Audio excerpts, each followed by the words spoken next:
Hey everyone, it's Jeremy. Welcome back to turn 32 of Pokemon Gold, where we are playing Cameron the Photographer, God of Cyanwood City. Let's jump into the turn. Alright, so we have a whole bunch of stuff going on, and probably going to have a whole bunch of stuff going on for the foreseeable future, right? Now we are now into the mid-game, we're into the thick of it, we're in a war with another large nation, potential enemies all around, so... this is the exciting part of the game. We're gonna see how it goes. Okay, so we got a messenger from Atlantis. The Council of Atlantis has been shocked to hear rumors about unknown nations polluting the Grand Lake with death scales. In the absence of token normal guys, divine wisdom, an investigation was launched. And it could, in record time, less than a couple years, confirm that was indeed the case. Likely caused by an unknown land nations pouring ghosts into the water. Action was to be taken, and so a stern letter was sent with a polite request to make this stop. I think Atlantis is moving against Ekrutik, basically. So we have completed Thaumaturgy 4 on our way to Alteration 3 now.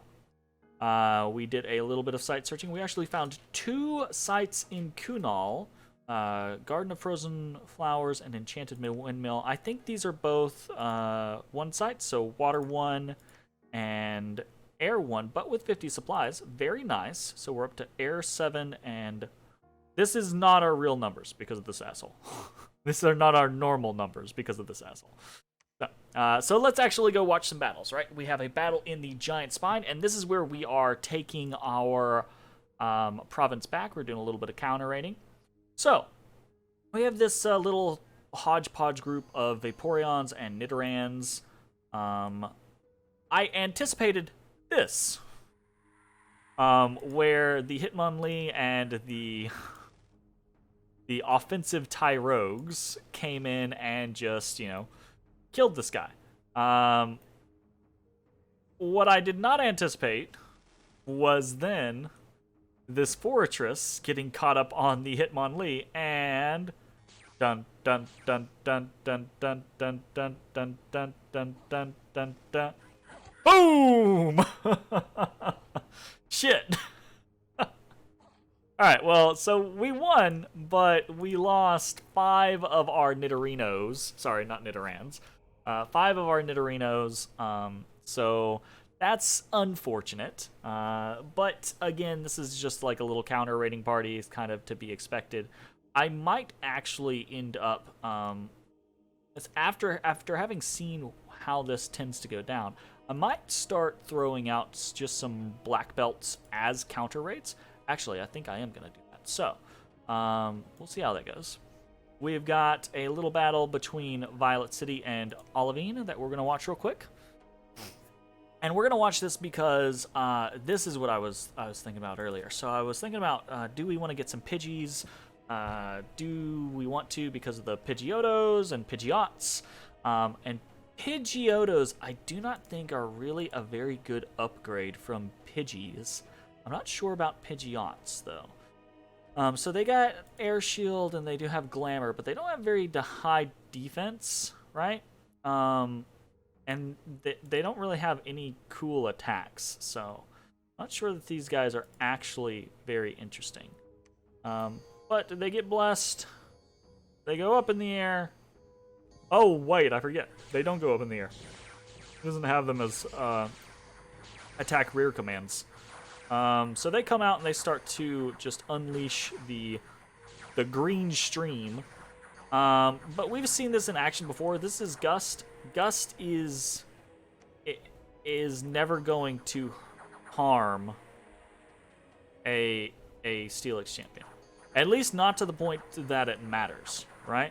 Because it's going to be so rare that he ever actually gets harmed that his regeneration is just going to take care of it. So these guys are basically 100% incapable of killing this Steelix.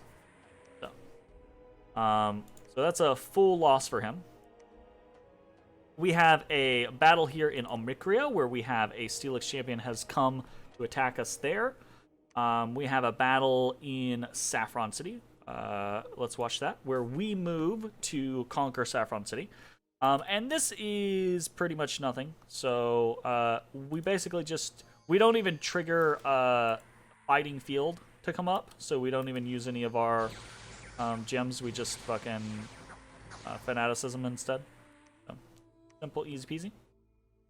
And then we have another Steelix champion in Three Pine Grove. So that's annoying. Unexpected event, assassination attempt on Venna. I say unexpected, but we've had so many assassination attempts on Venna at this point that we're not going to watch this. We know how it goes. It's a shiny shop. It's not possible for it to beat Lena or Venna. So we had a unexpected event in Cyanwood City. A prospector genius has found a small gold deposit plus 904 gold. That is amazing. I think that is our first big gold event in this game. Either that or it's our first big gold event for several turns. Several turns. So that's nice. We are under siege in Omicria and our walls are damaged.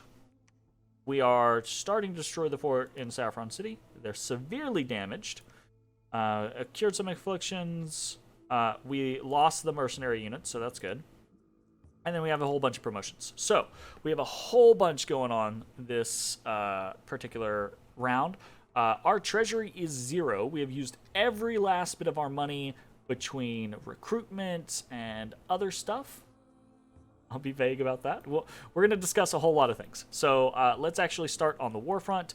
At Saffron City, we are still sieging Saffron City.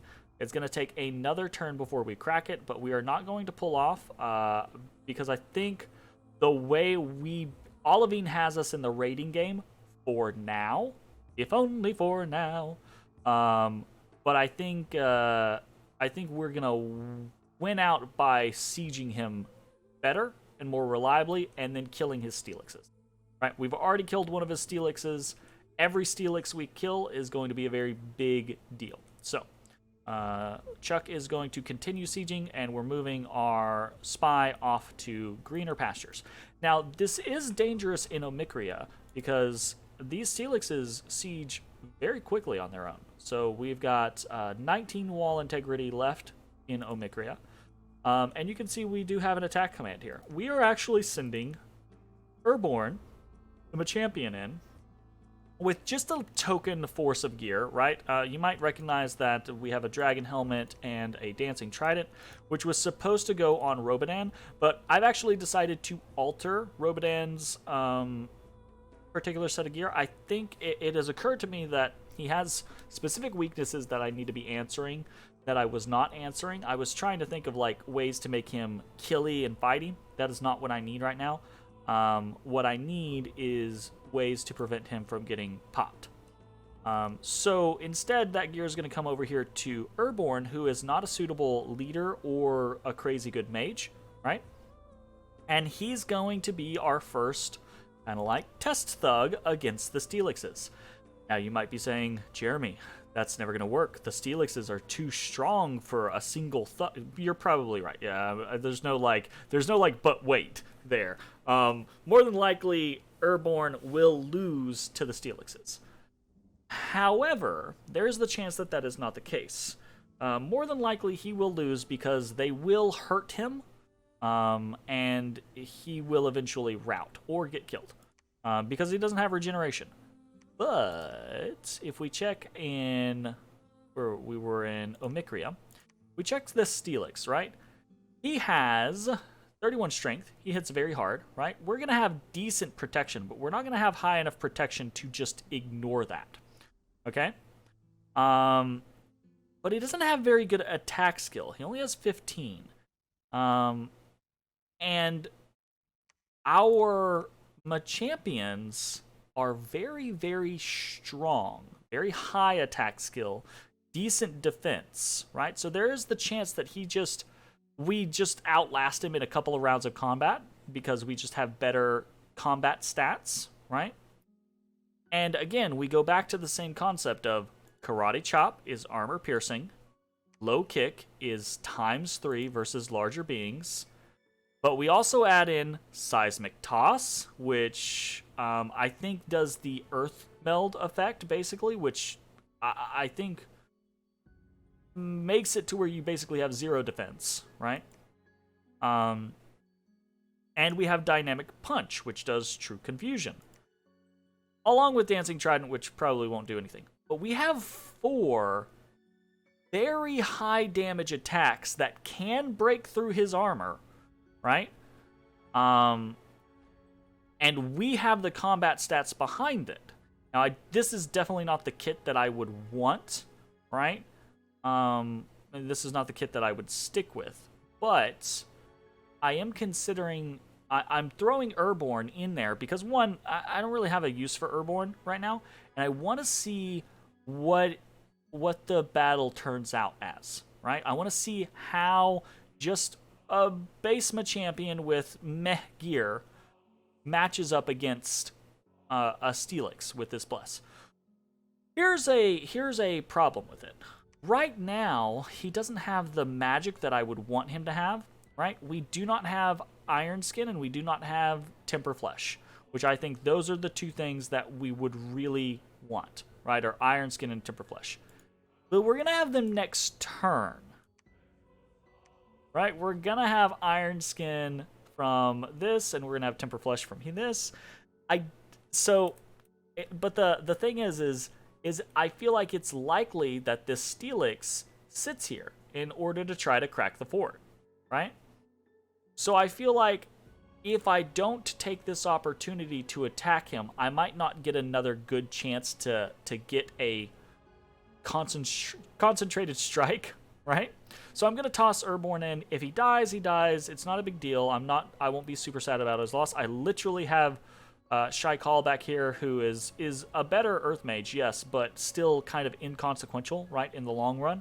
Of like, he's not a Priest 3, so he can't lead my armies.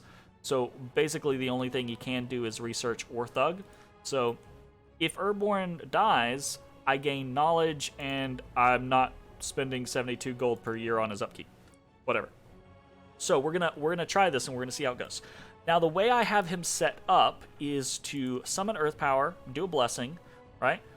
Earth Power and then Blessing is the concept there to...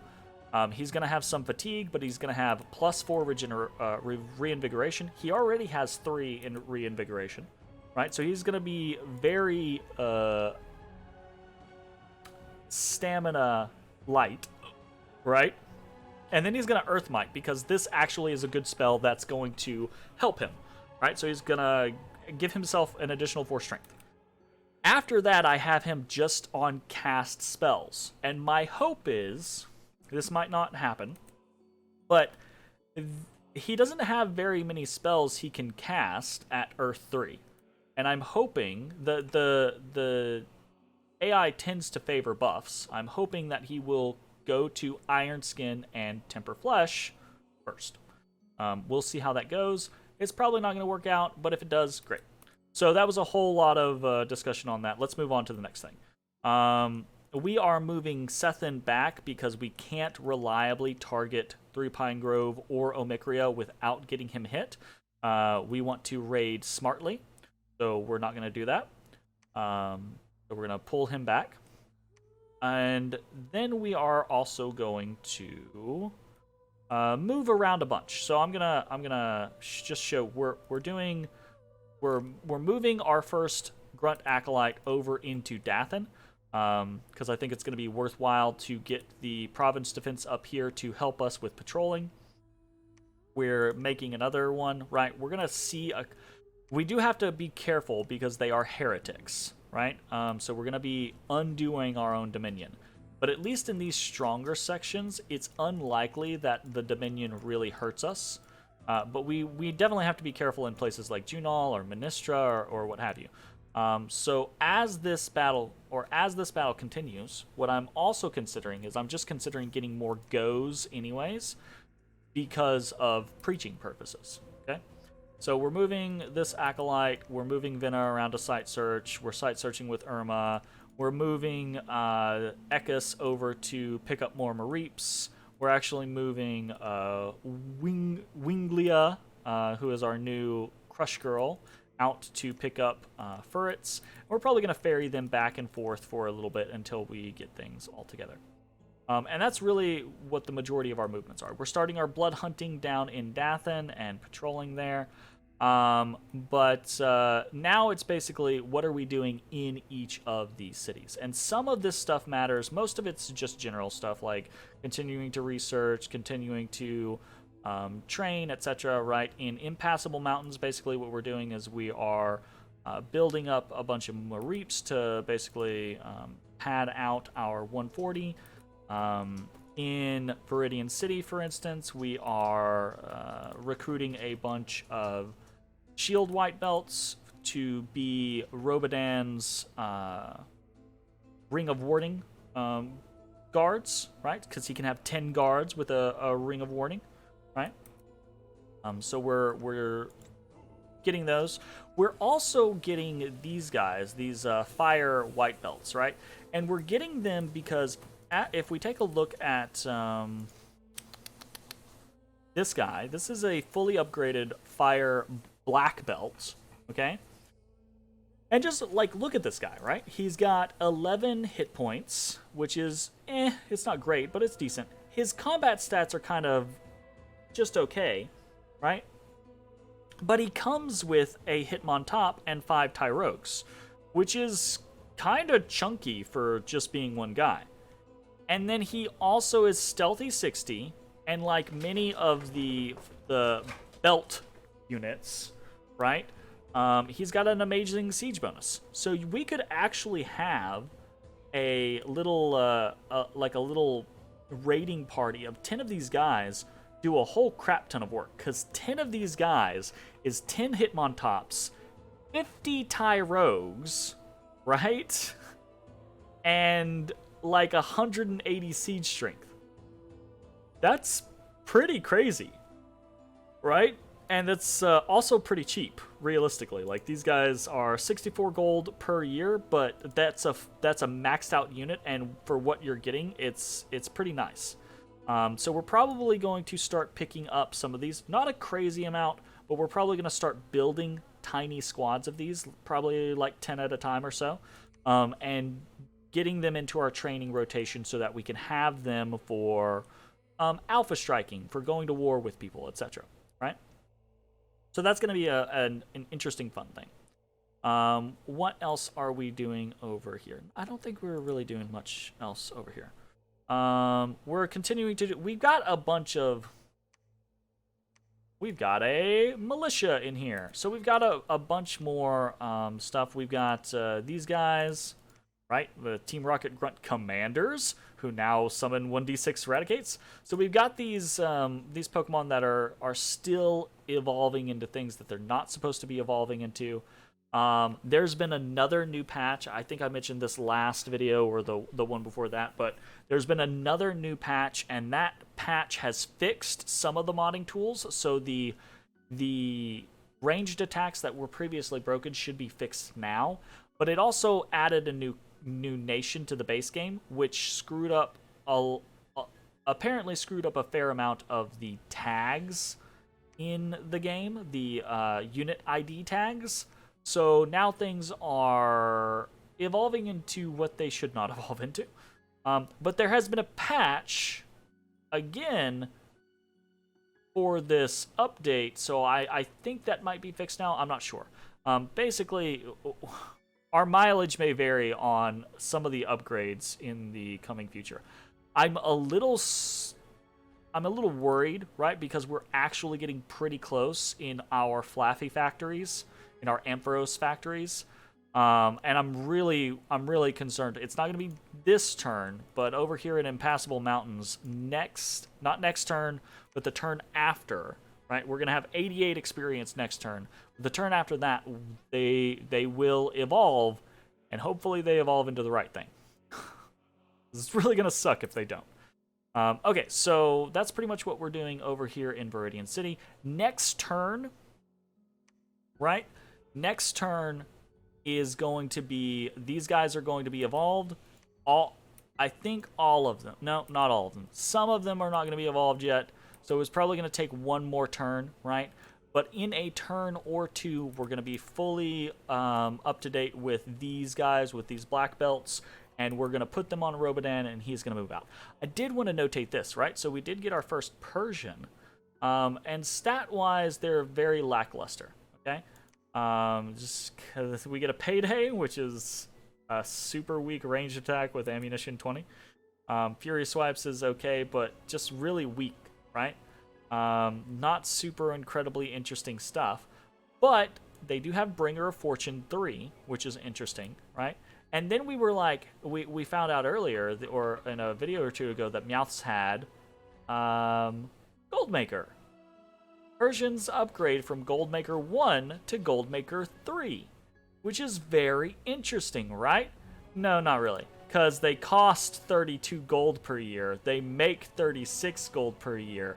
So a Persian actually makes the same amount as a Meowth. A Meowth makes 4 gold profit per year, and a Persian makes 4 gold profit per year, which is pretty lame.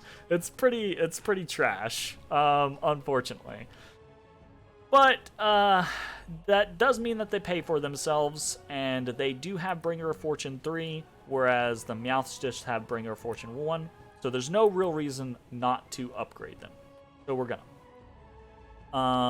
Over here in Impassable Mountains, I don't think we're doing anything else super different.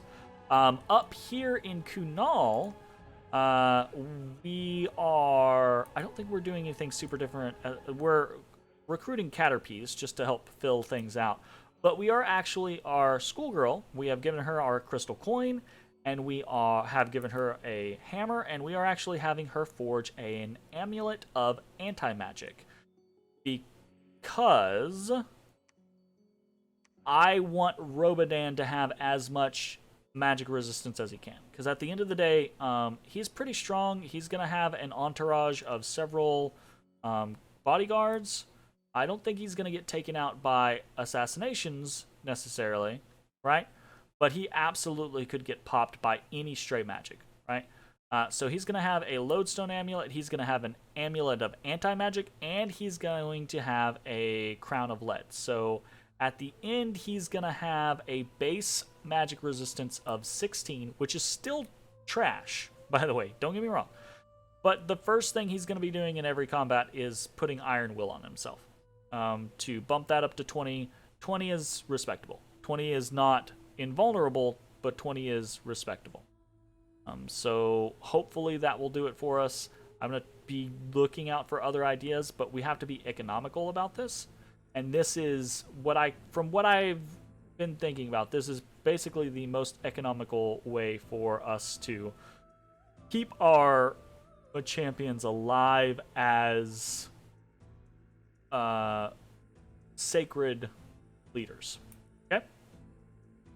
So, there's also the scenario, right? Like, when he gets blessed, he'll have an additional 4 magic resistance, so that puts him at 24, right? 24 is pretty good. Again, not invulnerable, but pretty good. 24 is Steelix level. A little bit more, but anyways. So, over to Cyanwood. What are we doing in Cyanwood City? We are getting close to being able to send out another war party, but we now have Yulazar, this guy, and he can run a party. But we're gonna start thinking of ways to kit him out. We want to bump his leadership a little bit, as well as bumping his magic resistance. But we're gonna need a couple more turns before we can actually send him out. In the meantime, we're actually putting together a whole bunch of different stuff, except we keep getting more and more meteorite cars, which is really crappy.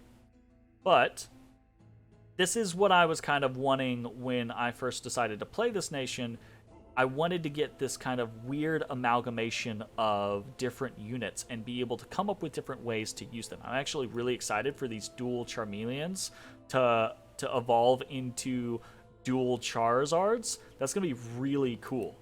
Charizard, by the way, it doesn't look that great, but it's got Berserker 6, which is kind of crazy. and heat 4, and it's flying. I don't know. It's got a bunch of stuff. Anyways, we failed yet again to get a water random, so we are going to try yet again to get another water random. We're getting some prodigies. We're going to start put together a shield white belt group. We're going to need 10 of these guys, and we're actually using our spare resources and recruitment points on Poliwags because while I'm happy that Atlantis is moving against Ekrutik, it seems, because he's moved in here, I don't want Atlantis to have complete and utter free reign, so we're going to have to make sure that we have a marine force ready to go should the need arise, right? Because keep in mind, there's a throne out here in the middle of the lake. Okay. We are making 2 lightless lanterns, we're making an owl quill, we're making a pokeball, and we are forging a crown of lead. Research-wise, we're going to get Alteration 3 and 4 next turn, I believe. We should get Alteration 3 and 4 and then move into Enchantment 5 in the coming turn. Our research is really ramping up. We've got... Let's take a look at the score graphs real quick. Not really province change or fort change, but income... Our income is continuing to go up. Our gem income has actually dipped because the Steelix took a 5 gem province. But we have basically met Cinnabar with our research. And if I'm correct, I'm pretty sure we're going to start surpassing Cinnabar. My hope is that we can start catching Ekrutik, but I'm not sure that that's actually going to happen. Ekrutik's got a lot. I've discovered they have a lot going into their research right now. And then everything else is still kind of where it was. So, whole lot of stuff going on in this turn. Whole lot of things moving around. A whole lot of parts and pieces. As per normal, right, we're trying to make full use of all of our items, so we're shuffling things around all over the place. We've got a whole lot of ideas. We've got so many things coming close to fruition. Ampharos factories are almost there. The second army is almost there. We're looking into thug scenarios now. We're looking into other Pokemon that we can start evolving. We're looking into getting some blood magic into the mix. We have so much going on. I'm very upset that this freaking... Who is this one? Everybody Dies has taken three Pine Grove from us. I really want this back. This is a great province. Super... it's a 5 gem province, and it's a freaking schoolgirl province. So, hopefully we can get it back. That's pretty much it. We've got a whole lot of stuff going on. It's a really exciting time in the game, and I'm really interested to see how it actually turns out. I think we have a very good matchup against Olivine City. I think we're possibly the only people that have a very good matchup against Olivine City. Like, I've been talking to some people here or there, and I keep going over the other nations, right? And over and over and over again, I keep kind of like realizing, man, we kind of lucked out, and we have the tools to beat the Steelixes, whereas most people don't. So, anything else? I think that is pretty much it. So I'm gonna go ahead and see you guys later. Sorry for this being a super long episode, but there's so much to cover.